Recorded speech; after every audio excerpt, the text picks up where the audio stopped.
જો ટ્રેન જાય.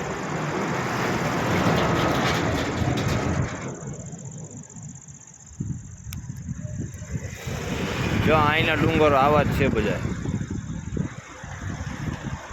અત્યારે થોડીક રાત જેવું થઈ ગયું એટલે કઈ બરોબર દેખાશે નહીં.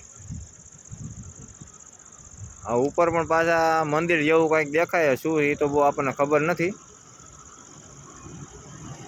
આ રોડ અહીંયા આપણી ગાડી રાખીએ અને આપણી સાથે બીજી 2 ગાડી પણ છે, એ આગળ પડીએ.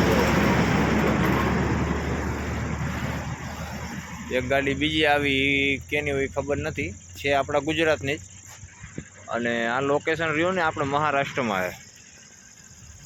આગળથી ડુંગર બહુ મસ્ત દેખાતા હતા, પણ ત્યાંથી કંઈ બરોબર ગાડી રાખવાની જગ્યા હતી નહીં. એટલે આપણે અહીંથી બતાવ્યા. બીજી વાર ક્યારેક નવરાય મળશે તો ત્યાંથી પણ બતાવશું. ચાલો, આપણા મિત્રો આગળ નીકળી ગયા, હું પણ નીકળી જાઉં. મળી આવે આગળના વિડીયોમાં.